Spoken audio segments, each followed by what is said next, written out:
La seconde où mon père a éclaté de rire en voyant ma bague, quelque chose s'est brisé en moi. Ce n'était pas un bruit fort, ni dramatique, juste un craquement net, assez aigu pour faire saigner mon âme. Fiancé, a-t-il hurlé, un sourire carnassier étirant ses lèvres pour que tout le jardin puisse en profiter.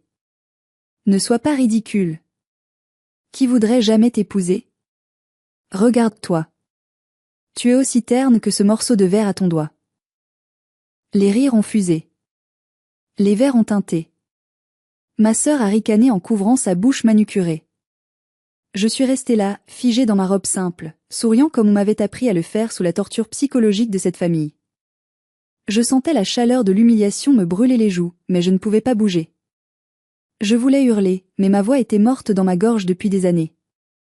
Mais ce qu'ils ne savaient pas, ce qu'aucun d'eux ne pouvait imaginer dans leur arrogance aveugle, c'est que 3 minutes plus tard, une portière de voiture allait claquer dans l'allée. Et l'homme que mon père voulait le moins voir au monde, l'homme dont il craignait l'ombre, allait franchir ce portail, me regarder dans les yeux et dire « Je suis son fiancé ». Et à cet instant précis, le monde de mon père allait s'effondrer. Avant de vous raconter comment cette journée est passée de l'humiliation totale à la vengeance la plus douce de ma vie, j'aimerais savoir d'où vous écoutez cette histoire. Dites-moi dans les commentaires votre ville ou votre pays, et quelle heure il est chez vous en ce moment. J'adore lire vos réponses, cela me rappelle que je ne suis pas seule. Revenons quelques heures en arrière. Tout a commencé dans le calme trompeur de mon appartement parisien. J'étais debout devant la baie vitrée du Penthouse de Béranger, regardant la Défense s'étirer sous le ciel gris de novembre. Je tournais et retournais l'anneau à mon doigt. C'était une bague art déco des années 1920, un bijou d'une finesse incroyable, avec un saphir central entouré de petits diamants anciens. Elle n'était pas énorme, elle ne criait pas nouveau riche, elle murmurait une histoire. Béranger avait mis 6 mois à la trouver chez un antiquaire renommé parce qu'il savait que je détestais le clinquant. Il savait que j'aimais les choses qui avaient une âme. Mais en regardant ce symbole d'amour pur, je ne ressentais que la nausée. Une boule lourde, froide, s'était installée dans mon estomac dès le réveil. Aujourd'hui, c'était l'anniversaire de mon père, Rodolphe. Et pire encore, c'était le jour où j'avais promis de venir. Tu devrais l'enlever, ai-je murmuré pour moi-même, mes doigts effleurant le métal froid. Si je la porte, ils vont trouver un moyen de la salir. C'était le réflexe conditionné de toute ma vie, cacher ce qui m'était précieux pour que ma famille ne puisse pas le détruire. J'ai commencé à faire glisser la bague, sentant une honte familière m'envahir. Pourquoi, à 32 ans, étais-je encore cette petite fille terrifiée? Une main chaude s'est posée sur la mienne, arrêtant mon geste. Je n'avais pas entendu Béranger entrer. Il sentait le bois de santal et le café frais. Non, dit-il doucement, mais avec cette fermeté inébranlable qui me faisait toujours frissonner. Tu la gardes, Eulalie. Tu es la femme la plus forte que je connaisse. Tu gères des risques financiers de millions d'euros chaque jour. Tu ne vas pas laisser une réunion de famille te dicter qui tu es. Je me suis tournée vers lui. Béranger avait 39 ans, 7 ans de plus que moi, et il portait le poids de ses responsabilités avec une élégance naturelle. En tant que président-directeur général d'Atlantis Construction, l'un des plus grands groupes de BTP en France, il avait l'habitude de commander des armées d'ingénieurs et de négocier avec des ministres. Mais pour moi, il était juste Béranger. Mon refuge.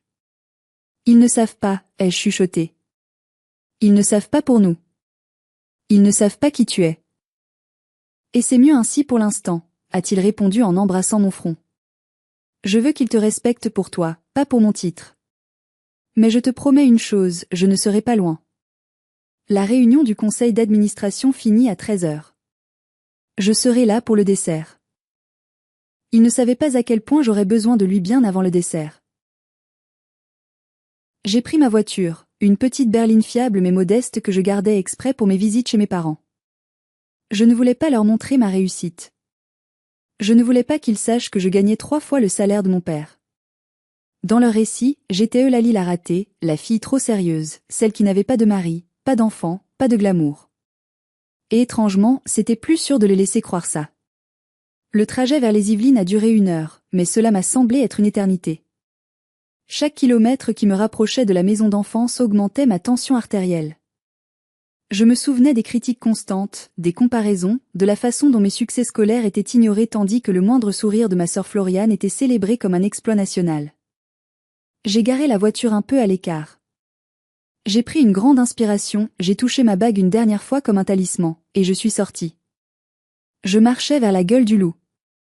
La maison de mes parents se dressait au bout d'une allée de gravier, une bâtisse prétentieuse qui essayait trop fort de ressembler à un petit manoir. De loin, elle impressionnait. Mais avec mon œil d'experte en évaluation immobilière, je voyais les fissures. La peinture s'écaillait subtilement sous les corniches. Le toit avait des tuiles manquantes. Le jardin, autrefois entretenu par un paysagiste coûteux, était maintenant un peu sauvage, l'herbe trop haute, les rosiers non taillés. C'était le portrait parfait de ma famille, une façade brillante cachant une pourriture structurelle et une faillite imminente. Je n'ai même pas eu le temps de sonner que la porte s'est ouverte. Ma mère, Guillemette, se tenait là. Elle portait une robe à fleurs trop vive pour la saison et son sourire était aussi faux que ses perles. « Ah, te voilà », dit-elle sans m'embrasser, son regard scannant ma tenue de haut en bas avec une désapprobation clinique. « Toujours en gris ? On dirait que tu vas à un enterrement, pas à l'anniversaire de ton père.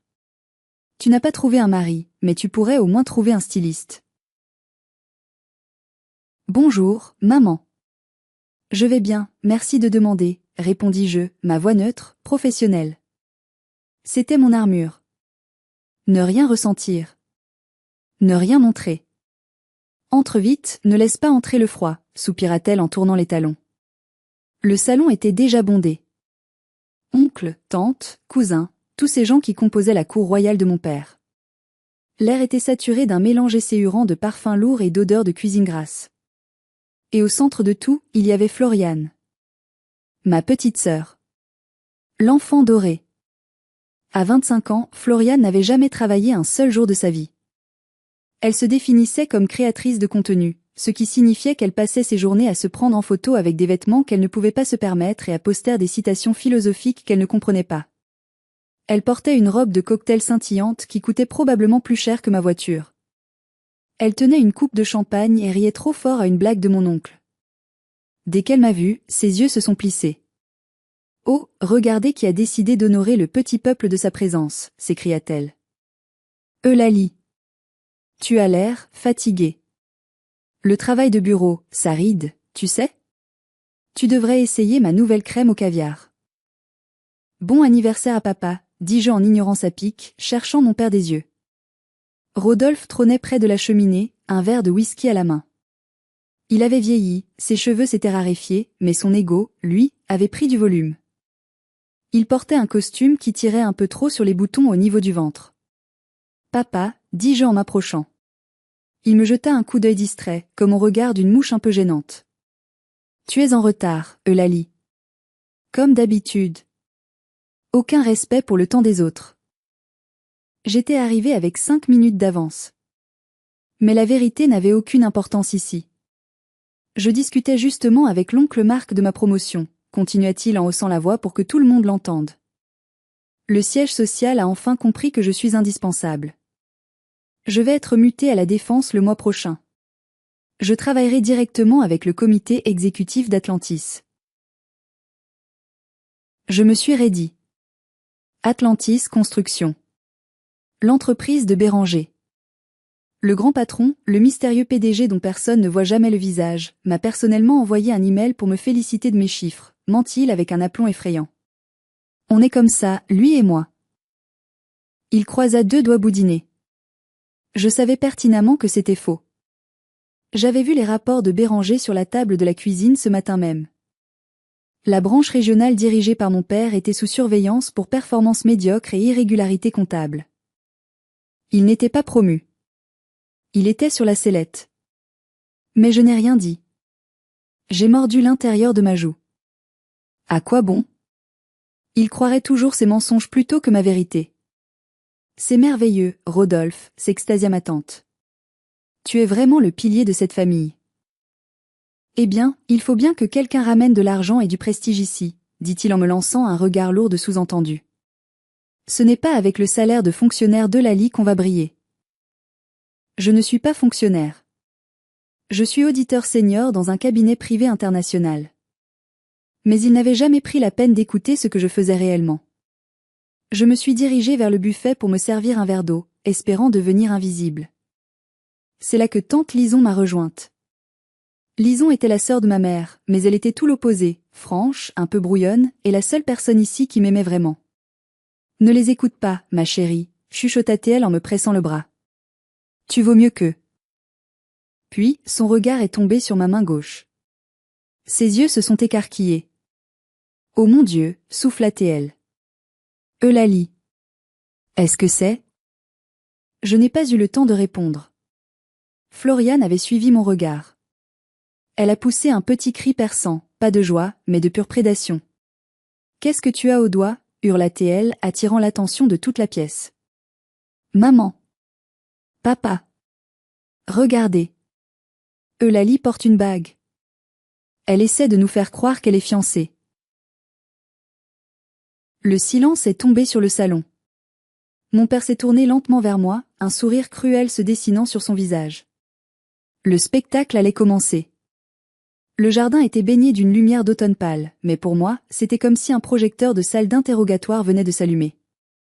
Mon père a marché vers moi, fendant la foule des invités comme Moïse ouvrant la mer Rouge. Il tenait son verre de whisky comme un sceptre. « Montre-moi ça », ordonna-t-il. Ce n'était pas une demande. J'ai levé la main, tremblante malgré moi. La bague brillait doucement, digne et réservée, tout le contraire de l'atmosphère ambiante. Rodolphe a saisi mon poignet avec ses doigts moites, serrant un peu trop fort. Il a levé ma main à la hauteur de ses yeux, plissant le front dans une grimace théâtrale d'examen. « C'est quoi cette horreur » lâcha-t-il enfin. « C'est tout petit.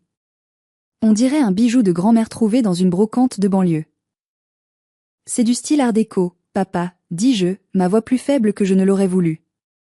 Elle a une histoire. » « Une histoire ?» Il a ri, un son aboyant et sec. « Laissez-moi deviner l'histoire. Tu l'as achetée toi-même, n'est-ce pas? Pour faire croire aux cousins que tu n'es pas la vieille fille désespérée que tout le monde connaît? » Non, répliquai-je, sentant la colère monter. Mon fiancé me l'a offerte. Le mot fiancé a agi comme un détonateur. Floriane a éclaté de rire, renversant presque son champagne. Un fiancé, gloussa-t-elle. Laisse-moi deviner. C'est le comptable de ton bureau? Celui qui a mauvaise haleine et qui vit encore chez sa mère? Ou alors c'est un gars que tu as rencontré sur Internet et qui en veut à tes économies? Il ne s'intéresse pas à mon argent, Floriane. Tout le monde n'est pas comme toi, ai-je riposté. C'était sorti tout seul. Le visage de ma mère s'est durci. Ne parle pas comme ça à ta sœur. Elle, au moins, elle a du goût. Regarde sa bague à elle. Floriane a brandi sa main. À son doigt trônait un énorme solitaire. Je savais, d'un simple coup de professionnel, que c'était une pierre de mauvaise qualité, pleine d'inclusion, achetée pour la taille et non pour la valeur. C'était vulgaire, bruyant, faux. Ça, c'est une bague, déclara mon père en lâchant mon poignet avec dégoût. C'est ce qu'un homme offre quand il respecte une femme. Ton truc là, c'est une insulte. Il s'est approché de mon visage, son haleine chargée d'alcool m'agressant les narines. Tu sais ce que je pense, murmura-t-il assez fort pour que le cercle autour de nous entende. Je pense que personne ne veut de toi. Tu es trop difficile. Trop intelligente pour ton propre bien. Froide. Calculatrice. Tu finiras seule, Eulalie. Et cette bague, c'est juste du verre. Comme ta vie. Fragile, bon marché, et vide. Il a fait un bruit de gorge, comme s'il raclait des glaires, et a fait semblant de cracher sur ma bague. Il ne l'a pas vraiment fait, il s'est arrêté à 1 millimètre, mais le geste était là. L'intention était là. Il a ensuite pris une serviette en papier sur le buffet et a essuyé ma bague avec un dédain absolu, comme s'il enlevait une souillure. Voilà, dit-il en jetant la serviette par terre. Maintenant, arrête ton cinéma. Va aider ta mère à servir les petits fours. C'est la seule chose à laquelle tu peux servir aujourd'hui. Les rires ont explosé. Pas des rires joyeux. Des rires nerveux, cruels, des rires de soulagement parce que ce n'était pas de la cible. Floriane rayonnait. Maman regardait ailleurs, arrangeant des fleurs imaginaires. Je suis restée là, le souffle coupé, comme si on m'avait frappé à l'estomac. C'était la goutte d'eau. Toutes les années de négligence, toutes les petites piques, tout s'est cristallisé en cet instant de pure haine. Il ne m'aimait pas. Il ne m'avait jamais aimé. Je n'étais qu'un faire-valoir pour sa précieuse Floriane. Mes yeux me brûlaient, mais je refusais de pleurer. Je ne leur donnerais pas ce plaisir. Je commençais à me retourner pour partir, pour courir vers ma voiture et ne jamais revenir, quand un son a coupé net le brouhaha du jardin. Le ronronnement grave, puissant, inimitable d'un moteur V12. Le bruit venait de l'allée. C'était un son d'autorité, de puissance mécanique brute. Le gravier a crissé sous des pneus larges. Une berline noire, longue, aux vitres teintées, s'est arrêtée juste devant le portail ouvert du jardin. Une voiture présidentielle. Le silence est tombé instantanément. Même mon père s'est tu, son verre à mi-chemin de sa bouche. La portière arrière s'est ouverte. Un chauffeur en uniforme est sorti, mais il n'a pas eu le temps d'ouvrir la porte passager. L'homme à l'intérieur l'avait déjà fait. Béranger est sorti. Il portait un costume bleu nuit taillé sur mesure qui valait plus que toute la garde-robe réunie des invités. Il avait cette aura indéfinissable des hommes qui tiennent le monde dans leurs mains. Il a ajusté ses boutons de manchette, a balayé le jardin du regard avec une intensité laser, et ses yeux se sont posés sur moi. Son expression s'est adoucie instantanément.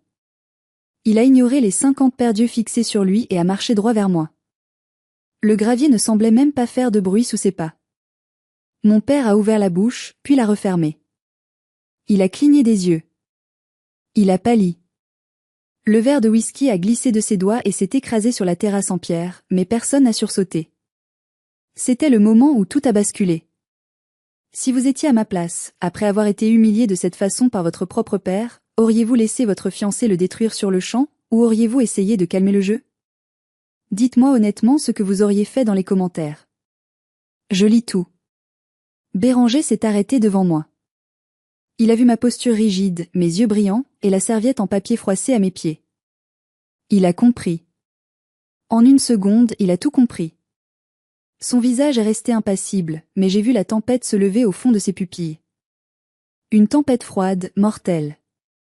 Je suis désolé d'être en retard, mon amour, dit-il d'une voix claire, parfaitement posée, qui a porté jusqu'au fond du jardin. Le conseil d'administration a traîné en longueur. Tu sais comment sont les actionnaires. Il a pris ma main, celle avec la bague et l'a portée à ses lèvres, embrassant l'endroit exact que mon père avait nettoyé. C'était un geste de défiance absolue. Puis, il s'est tourné lentement vers Rodolphe. Mon père tremblait. Littéralement. Ses genoux s'entrechoquaient. Il ressemblait à un enfant pris la main dans le sac de bonbons, sauf que le sac contenait sa carrière et sa vie. Monsieur. Monsieur le Président. Bégaya mon père. Sa voix, si puissante et moqueuse il y a une minute, n'était plus qu'un couinement aigu. Quel honneur. Je ne savais pas que vous connaissiez ma fille. Béranger l'a regardé comme on regarde une tache de moisissure sur un mur. Il n'a pas tendu la main. Connaître, répéta Béranger avec une politesse glaciale. Rodolphe, c'est ça? Vous dirigez notre antenne régionale sud-ouest, n'est-ce pas? Celle dont les chiffres de rentabilité sont en chute libre depuis 2 trimestres? Le silence était assourdissant. Floriane avait la bouche ouverte, sa coupe de champagne penchant dangereusement. Ma mère s'éventait frénétiquement avec une serviette en papier. Oui, monsieur, balbutia mon père, la sueur perlant sur son front dégarni. Mais je vous assure que nous redressons la barre. Je ne suis pas là pour parler affaires, coupa Béranger, sa voix tranchante comme un scalpel. Je suis là pour célébrer l'anniversaire du père de ma fiancée. Bien que, à voir l'accueil que vous lui réservez, je me demande si je ne me suis pas trompé d'adresse. J'ai cru entendre des rires moqueurs quand je suis arrivé. Il y a quelque chose de drôle? Mon père a essayé de sourire, mais cela ressemblait plus à une grimace de douleur. Non. Non, du tout. Nous plaisantions. Une blague de famille. N'est-ce pas, Eulalie? Il m'a regardé, ses yeux implorant une bouée de sauvetage. Pour la première fois de ma vie, j'avais le pouvoir. Je pouvais le sauver. Je pouvais dire, oui, c'était juste une blague. J'ai regardé Béranger, puis mon père. J'ai souri doucement. Je ne trouvais pas ça très drôle, papa, ai-je dit calmement. Mon père a eu un mouvement de recul comme si je l'avais giflé. Béranger a hoché la tête, un mouvement sec. C'est bien ce qu'il me semblait. J'ai horreur de l'irrespect, Rodolphe. Surtout envers ce qui m'appartient. Et Eulalie sera bientôt ma femme. J'espère que nous nous comprenons. Paix parfaitement, monsieur le président, queen à mon père. Bien. Maintenant, si nous passions à table? J'ai apporté un château Margaux 1996. Je doute que votre cave contienne quelque chose de buvable à ce niveau. C'était gratuit. C'était méchant. Et c'était absolument délicieux. Ma mère a surgi de sa torpeur, activant son mode hôtesse servile. Oh, monsieur. Quelle joie. Quelle surprise. Venez, venez, je vais vous placer en bout de table. Non, dit Béranger. Je m'assiérai à côté d'Eulalie. Et Rodolphe, vous garderez votre place. Je veux vous voir. Nous nous sommes dirigés vers la terrasse. En passant devant Floriane, Béranger s'est arrêté une seconde. Il a regardé sa bague tapax en grave l'œil, puis la mienne, et a simplement haussé un sourcil. Il n'a rien dit. Il n'avait pas besoin de le faire. Le mépris silencieux était pire que n'importe quelle insulte. Floriane est devenue rouge pivoine et a caché sa main derrière son dos. Je me suis assise à table, le cœur battant la chamade. Je savais que ce n'était que le début. Béranger venait de lancer la première salve, mais la guerre ne faisait que commencer. Le dîner a été une étude sociologique fascinante sur l'hypocrisie humaine. Mon père, qui 10 minutes plus tôt me traitait de déchet, passait son temps à essayer de remplir le verre de Béranger et à rire trop fort à ses moindres remarques. « Alors, Béranger, je peux vous appeler Béranger ?» demanda mon père, la voix mielleuse. « Non », répondit Béranger en coupant sa viande avec précision. « Monsieur le Président suffira dans ce cadre. » Rodolphe a avalé sa salive difficilement. « Bien sûr, Monsieur le Président. » Je disais donc, Eulalie a toujours été notre fierté. Une fille si studieuse. Si sérieuse. Nous avons toujours su qu'elle irait loin. J'ai failli m'étouffer avec mon gratin dauphinois. Béranger a posé sa fourchette. Vraiment, dit-il. C'est drôle, Eulalie m'a raconté que vous aviez oublié sa remise de diplôme de master pour aller au concours de beauté canine de Floriane. Un silence de mort est tombé sur la table. Floriane a essayé de sauver la situation, ou plutôt, de tirer la couverture à elle. Oh, c'est du passé, gazouilla-t-elle en battant des cils vers Béranger. Elle avait visiblement décidé que si elle ne pouvait pas m'humilier, elle allait séduire mon fiancé. Dites-moi, monsieur le président, vous qui connaissez le luxe. Je prépare mon mariage pour le printemps. Je rêve de le faire au château de Chenonceau. C'est juste un petit budget de 80 000 € pour la location. Papa a dit qu'il s'en occupait, mais peut-être que votre entreprise pourrait sponsoriser? C'est une super pub pour vous.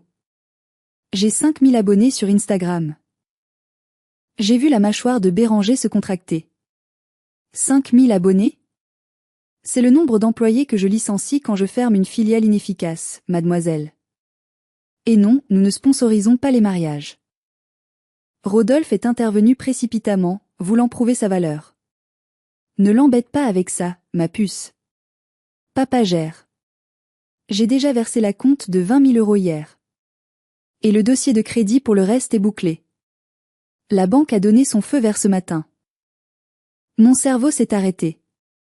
Il y a une chose que vous devez savoir sur mon père, il est fauché. Il vit au-dessus de ses moyens depuis 20 ans. Il a 3 hypothèques sur cette maison. Il a maxé toutes ses cartes de crédit. Il n'y a aucune banque en France, pas même les usuriers les plus louches, qui lui prêteraient 60 000 €, et encore moins qui accepteraient qu'il verse 20 000 € cash. Un crédit? Ai-je demandé doucement. Quelle banque, papa? Ça ne te regarde pas, Eulalie, aboya-t-il, oubliant un instant la présence de Béranger, avant de se radoucir. Une banque privée. J'ai mes relations. C'est étrange, dis-je, mon instinct d'auditrice de risque passant en alerte rouge. Avec ton taux d'endettement, la Banque de France bloquerait automatiquement toute nouvelle demande. À moins qu'il n'y ait un garant. Un co-signataire avec un dossier financier impeccable. Quelqu'un comme moi. J'ai senti un frisson glacé me parcourir l'échine. J'ai repensé à la semaine dernière. Mon père m'avait demandé de lui envoyer une copie de mon passeport pour mettre à jour l'assurance vie familiale. J'avais trouvé ça bizarre, mais je l'avais fait par lassitude. Excusez-moi, dis-je en me levant brusquement. Je dois aller aux toilettes. Tu ne peux pas attendre le dessert, gronda ma mère. Je ne l'ai pas écouté. Je suis entrée dans la maison. Mais je ne suis pas allée aux toilettes. Je suis allée directement dans le bureau de mon père. Le bureau sentait le tabac froid et la poussière. C'était le sanctuaire de mon père, l'endroit où il jouait au grand homme d'affaires. Je savais exactement où il cachait la clé de son tiroir secret, sous le faux ficus dans le coin. Il n'avait jamais été très original. J'ai trouvé la clé. Mes mains tremblaient, non plus de peur, mais d'adrénaline. J'ai ouvert le tiroir du bas du bureau en acajou. Il y avait là un dossier bleu, posé sur le dessus, comme s'il venait d'être consulté. L'étiquette portait l'inscription manuscrite « Mariage Floriane ». J'ai ouvert le dossier. La première page était une demande de prêt à la consommation auprès d'une banque en ligne connue pour sa rapidité et son laxisme. Montant, 60 000 €. Objet, événement personnel. Emprunteur principal, Floriane D., ma sœur, qui n'avait aucun revenu. Co-emprunteur ou garant solidaire, Eulalie D. Mon nom. Mon adresse. Mon numéro de sécurité sociale. Et au bas de la page, ma signature. C'était une imitation presque parfaite. Il s'était entraîné. Il avait pris ma signature sur une vieille carte d'anniversaire ou un document scolaire, et il l'avait reproduite. J'ai feuilleté la suite. Il y avait la copie de mon passeport. Il y avait même de fausses fiches de paie à mon nom, grossièrement maquillées sur Photoshop, mais suffisantes pour tromper un algorithme bancaire. La date de validation était d'hier. L'argent avait été viré sur le compte joint de mes parents ce matin. Je me suis laissé tomber sur la chaise en cuir de mon père. Ce n'était pas seulement une fraude. C'était une exécution. En me portant garante à mon insu, ils avaient lié mon avenir financier au leur. Si Floriane ne payait pas, et elle ne paierait jamais, c'est moi qui serais saisie. Avec une dette de 60 000 € en défaut de paiement, je serais fichée à la Banque de France, FICP. Je perdrais ma licence d'auditrice. Je ne pourrais plus travailler dans la finance. Ils n'avaient pas seulement volé mon identité pour payer une fête d'un jour, ils avaient délibérément hypothéqué toute ma carrière, toute ma vie, pour satisfaire le caprice de ma sœur. Et tout ça, en me traitant de raté en face, pendant qu'ils volaient ma réussite dans mon dos. La nausée m'a prise, violente. J'avais envie de vomir sur le bureau. Mais alors que je regardais cette signature falsifiée, quelque chose en moi a changé. La tristesse s'est évaporée. La peur a disparu. À leur place, une froideur absolue s'est installée. Une clarté cristalline. C'était fini. Je n'étais plus leur fille. Je n'étais plus leur sœur. J'étais une auditrice face à une fraude massive. Et je savais exactement comment traiter les fraudeurs. J'ai sorti mon téléphone. J'ai pris des photos de chaque page, en haute résolution. J'ai photographié l'écran de l'ordinateur de mon père qui était resté ouvert sur sa boîte mail, montrant les échanges avec le courtier. J'ai tout documenté. Puis, j'ai remis le dossier exactement comme je l'avais trouvé. J'ai verrouillé le tiroir. J'ai remis la clé sous le ficus. Je suis retournée dans le jardin. Quand je suis revenue à table, le dessert était servi. Une tarte aux fraises industrielles que ma mère essayait de faire passer pour du fait maison. Béranger m'a regardé. Il a vu le changement dans ma posture. Il a vu que mes épaules n'étaient plus voûtées, que mon regard était devenu dur, impénétrable. Il a posé sa main sur ma cuisse sous la nappe et a pressé doucement. Je suis là. Tout va bien, chérie, demanda mon père, la bouche pleine de crème pâtissière. Tu as mis du temps. J'ai souri. C'était le sourire le plus dangereux que j'ai jamais fait. Tout va très bien, papa, dis-je doucement. Je réfléchissais juste à ce que tu as dit sur le crédit. C'est impressionnant que tu aies réussi à obtenir ça si vite. Il s'est tendu légèrement. Oui, bon, le talent, ça ne s'apprend pas, c'est vrai, continuai-je en prenant une gorgée d'eau. J'espère juste que la banque a bien vérifié toutes les signatures. Tu sais, avec les nouvelles lois sur la fraude bancaire, ils envoient systématiquement des alertes SMS aux cosignataires maintenant. C'est automatique.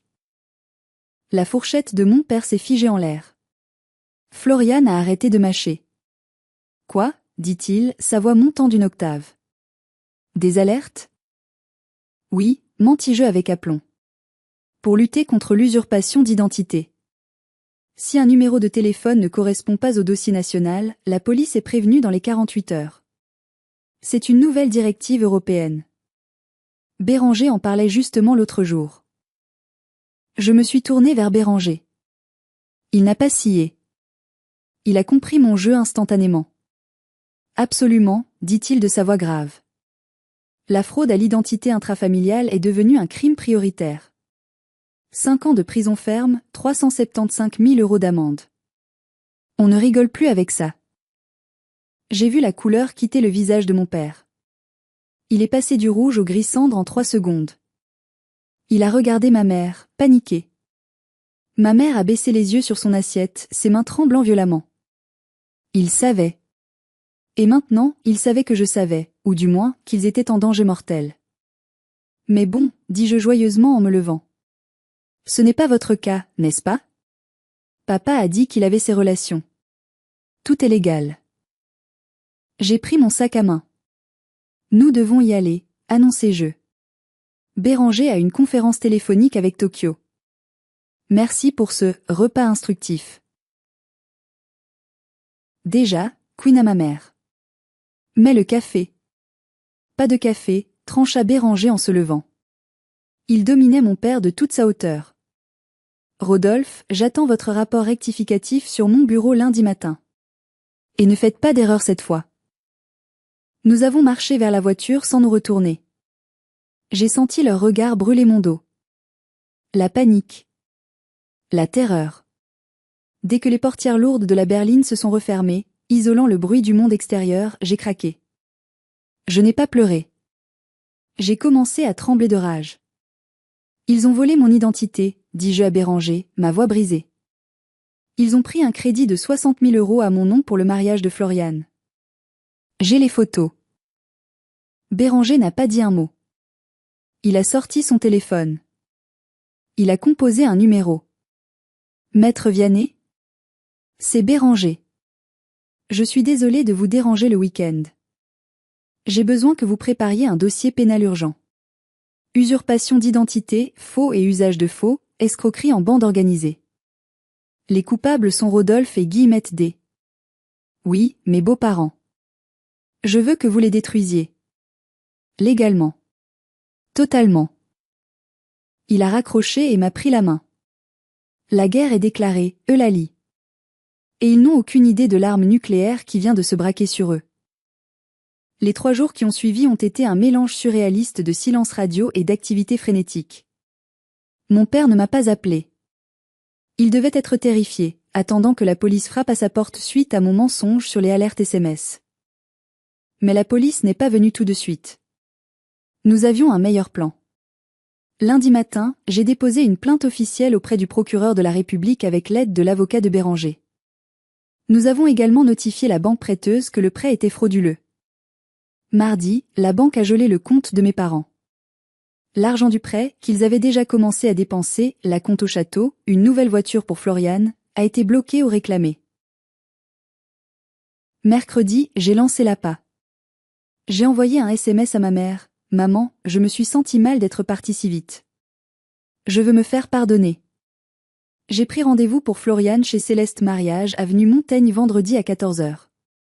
Je veux lui offrir sa robe. C'est ma contribution. La réponse est arrivée en 10 secondes. Oh ma chérie. Je savais que tu étais raisonnable. Papa est encore un peu fâché, mais ça va l'adoucir. On sera là. Je savais que tu nous aiderais. Ils n'ont eu aucun soupçon. Leur avidité les rendait aveugles. Ils pensaient que j'étais la même Eulalie docile, qui cherchait à acheter leur affection. Ils pensaient que le problème du crédit était passé inaperçu. Vendredi est arrivé. Je me suis habillée avec soin.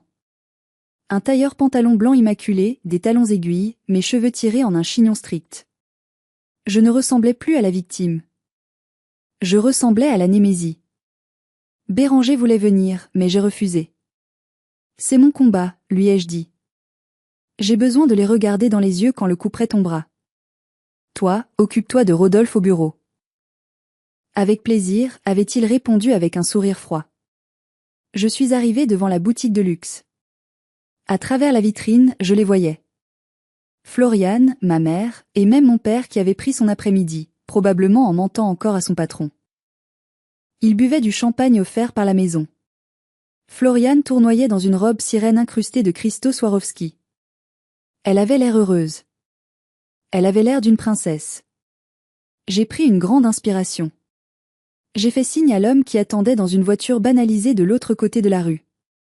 C'était un huissier de justice, accompagné de 2 officiers de police judiciaire. Allons-y, dis-je. J'ai poussé la porte de la boutique. La clochette a tinté joyeusement, annonçant la fin de leur monde.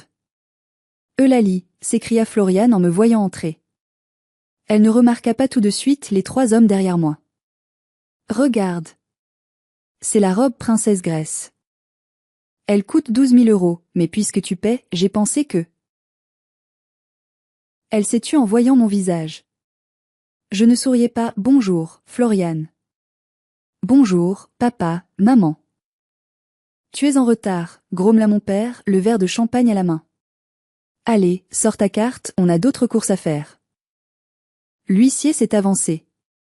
C'était un homme grand, avec une voix de stentor.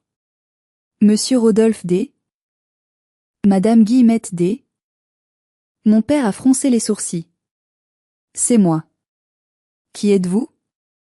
Un ami de Lalie? Je suis maître Caron, huissier de justice. Je suis accompagné du capitaine Lefebvre. Nous avons un mandat pour saisir vos biens et vous remettre une assignation à comparaître immédiate pour faux, usage de faux, usurpation d'identité et escroquerie bancaire. Le verre de champagne de mon père a explosé sur le sol. Cette fois, ce n'était pas une métaphore. Quoi? Hurla ma mère. C'est une blague? Eulalie, dis-leur. Je me suis avancée vers Floriane. Elle était figée sur son piédestal, ridicule dans sa robe trop chère. Ce n'est pas une blague, maman, dis-je calmement. J'ai découvert le crédit. J'ai vu ma signature que papa a imitée. J'ai vu les faux bulletins de salaire. Tu. Espèce de petite garce, éructa mon père, tentant de s'avancer vers moi, le visage pourpre de rage. Après tout ce qu'on a fait pour toi. C'est juste une signature. On est une famille. Le policier s'est interposé, posant une main ferme sur le torse de mon père. Monsieur, calmez-vous ou je vous passe les menottes ici même. Floriane a commencé à pleurer, des larmes noires de mascara coulant sur ses joues poudrées. Mais mon mariage. L'acompte est payé. L'acompte a été payé avec de l'argent volé, mademoiselle, dit l'huissier. Le château a été prévenu. La réservation est annulée. Et cette robe? Il la regarda avec dédain. Vous allez devoir l'enlever. Vous ne pouvez pas la payer. C'est ma sœur qui paie, cria Floriane en me pointant du doigt. Elle a de l'argent. Son fiancé est riche. Paye, Eulalie. Ne me fais pas ça. J'ai regardé ma sœur. Vraiment regardé. Je n'ai vu aucune affection. Juste une sangsue qui paniquait parce que son hôte arrêtait de donner son sang. Non, Floriane, dis-je. Je ne paie pas. Cette robe, ce mariage, cette vie de luxe que vous menez, tout est fini. Tu voulais une vie de princesse? Commence par trouver un travail. Je te hais, hurla-t-elle. Je te hais. Tu es jalouse. Peut-être, admis-je. J'étais jalouse de l'amour que papa et maman te donnaient. Mais maintenant, je réalise qu'ils ne t'aimaient pas. Ils t'achetaient. Et aujourd'hui, le chèque est en bois. Je me suis tournée vers mon père. Il était effondré sur un pouf en velours, la tête dans les mains. Tu as dit que ma bague était en verre, papa. Que ma vie était fausse. Regarde-toi. Tu es menacé de prison pour avoir volé ta propre fille. C'est ça, la réalité. Je suis sortie de la boutique. Les cris de Floriane et les supplications de ma mère résonnaient encore dans la rue, mais pour la première fois, je ne les entendais plus avec mon cœur. C'était juste du bruit. Si vendredi était le jour du jugement familial, lundi a été le jour de l'exécution professionnelle. Je n'étais pas là, mais Béranger m'a tout raconté le soir même, avec une satisfaction sombre. Rodolphe s'était présenté au travail, espérant que son statut de beau-père du PDG le sauverait encore. Il avait ignoré les appels de la police tout le week-end, se cachant chez lui. Il pensait pouvoir manipuler Béranger. Il est arrivé à la réception, le sourire arrogant collé au visage, demandant à voir son gendre. Son badge ne marchait pas. Les portiques de sécurité sont restés rouges. 2 agents de sécurité l'ont escorté, non pas vers le bureau du PDG, mais vers une salle de réunion au rez-de-chaussée. À l'intérieur, il n'y avait pas Béranger. Il y avait le directeur des ressources humaines et le directeur juridique du groupe. Monsieur D. a commencé le DRH. Suite à un audit déclenché la semaine dernière, nous avons découvert des irrégularités massives dans vos comptes de frais. Déjeuner fictif, factures de taxi personnel, détournement de matériel informatique. C'est un malentendu, a protesté mon père. Béranger sait. Demandez à Béranger. Monsieur le Président est au courant, a coupé le directeur juridique. C'est lui qui a ordonné l'audit. Il nous a également informé de la plainte pénale déposée contre vous pour usurpation d'identité bancaire. Selon les clauses de moralité de votre contrat, c'est une faute lourde immédiate. Ils ont posé une lettre sur la table. Vous êtes licencié sur le champ. Sans indemnité. Sans préavis. Et Atlantis Construction va se porter partie civile pour récupérer les sommes détournées. Mon père a essayé de jouer sa dernière carte. Vous ne pouvez pas faire ça. Ma fille va l'épouser. Votre fille, a dit le DRH en rangeant ses dossiers, a envoyé une note ce matin au service RH pour confirmer qu'elle n'avait aucun lien financier avec vous et qu'elle soutenait pleinement les actions de l'entreprise. On lui a donné une boîte en carton. On lui a donné 10 minutes pour vider son bureau sous surveillance. Quand il est sorti de la tour de la Défense, sous la pluie fine, il n'était plus le directeur régional. Il était juste un homme de 62 ans, sans emploi, avec un casier judiciaire en devenir et une montagne de dettes. Le fiancé de Floriane, un jeune homme issu d'une bonne famille bourgeoise, a appris la nouvelle le lendemain. La saisie des comptes, l'annulation du château, la plainte. Il a rompu par SMS. Il ne voulait pas être éclaboussé par la boue. L'empire de carton de mon père s'était effondré, soufflé par le vent de sa propre arrogance. Les semaines suivantes ont été un bombardement. Ma mère m'appelait 10 fois par jour. Des messages vocaux pleurant, hurlant, suppliant. Tu ne peux pas mettre ton père en prison. Il est vieux. Il ne survivra pas. Retire ta plainte. Floriane est en dépression. Elle ne sort plus de sa chambre. C'est ta faute. On va perdre la maison. Les huissiers vont tout prendre. C'était tentant de céder. La culpabilité est une vieille amie toxique. Une partie de moi, la petite fille qui voulait être aimée, voulait tout arrêter. Mais Béranger était là. Et ma tante Lison aussi. Ils ne changent pas, Eulalie, m'a dit Lison un soir autour d'un thé. Si tu les sauves maintenant, ils recommenceront dans 6 mois. Ils penseront qu'ils peuvent tout se permettre parce que tu seras toujours là pour nettoyer. Elle avait raison. Alors j'ai pris une décision. Une décision d'adulte. J'ai accepté de rencontrer l'avocat de mes parents. J'ai proposé un accord. Je retire ma plainte pénale, ai-je dit. Papa n'ira pas en prison. L'avocat a soupiré de soulagement. C'est très généreux de votre part. Mais, ai-je continué, à 2 conditions. Premièrement, ils reconnaissent la dette par écrit devant notaire. La banque saisira la maison pour rembourser le prêt et les dettes de mon père. Ils devront assumer la faillite personnelle. Deuxièmement, je veux une ordonnance d'éloignement. Ils n'ont plus le droit de me contacter, ni moi, ni Béranger. Jamais. Jamais, a répété l'avocat. Mais c'est votre famille. Non, ai-je répondu en touchant ma bague. C'est mon passé. Ils ont signé. Ils n'avaient pas le choix. Ils ont vendu la maison. L'argent a servi à payer la banque, l'entreprise de Béranger et les divers créanciers. Il ne leur restait presque rien. Ils ont déménagé dans un petit appartement de location en banlieue lointaine. Floriane a dû prendre un travail de caissière dans un supermarché. C'était une chute brutale. Mais c'était juste. 1 an plus tard. Le soleil de Provence inondait les vignes. L'air sentait la lavande et le pin. Je me regardais dans le miroir. Ma robe n'était pas une robe de princesse à 12 000 €. C'était une robe simple, fluide, en soie ivoire. Je portais des fleurs fraîches dans mes cheveux. « Tu es prête ?» a demandé tante Lison en entrant dans la chambre. Elle pleurait d'émotion. « Je suis prête », ai-je souri. Il n'y avait pas 200 invités. Pas de château. Juste une trentaine de personnes, nos amis les plus proches, les collègues que je respectais, et la famille de Béranger qui m'avait accueilli à bras ouverts. Quand j'ai marché vers l'hôtel improvisé sous un vieux chêne, j'ai vu Béranger. Il ne regardait pas ma robe. Il ne regardait pas le décor. Il me regardait moi. Avec cette fierté intense et calme qui m'avait sauvée. Au moment d'échanger les alliances, j'ai regardé ma main. La bague art déco brillait au soleil. Elle n'était pas en verre. Elle était en diamant, solide, incassable, forgée sous la pression. Comme moi. Je n'ai pas invité mes parents. Je n'ai pas invité Floriane. J'ai appris par Lison qu'il racontait à qui voulait l'entendre que j'étais une fille ingrate qui les avait abandonnés après avoir épousé un milliardaire. Ils jouaient les victimes. C'était leur façon de survivre. Mais ça ne m'atteignait plus. Le soir du mariage, Béranger a porté un toast. À Eulalie, a-t-il dit en levant son verre.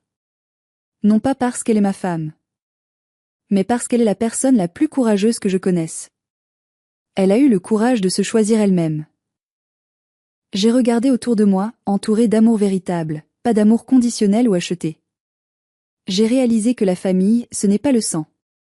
Le sang, c'est juste de la biologie. La famille, c'est la loyauté. C'est le respect. C'est ceux qui sont là quand vous tombez, pas ceux qui vous poussent. Mon père m'avait demandé, qui voudrait t'épouser ? La réponse était là, devant moi, dans les yeux de l'homme merveilleux qui tenait ma main. Mais la réponse la plus importante était celle que je me donnais à moi-même. Je voulais m'épouser. Je voulais aimer la femme que j'étais devenue. Si vous êtes coincé dans une famille qui vous fait sentir petit, qui se moque de vos rêves, qui vous utilise, rappelez-vous de mon histoire. Ne les laissez pas définir votre valeur. Le verre qu'ils voient en vous est peut-être un diamant qu'ils sont trop aveugles pour apprécier. Partez. Coupez les ponts si nécessaire. La liberté a un prix, mais elle vaut chaque centime. C'est la fin de mon histoire. J'espère qu'elle vous a donné de la force. Avez-vous déjà dû couper les ponts avec un membre toxique de votre famille ? Comment vous êtes-vous senti après ? Coupable ou libéré ? Partagez votre expérience dans les commentaires, cela aide énormément la communauté. Et si vous avez aimé cette revanche, n'oubliez pas de liker la vidéo et de vous abonner pour ne pas rater les prochaines histoires. Nous publions chaque semaine. Merci de m'avoir écouté. Prenez soin de vous.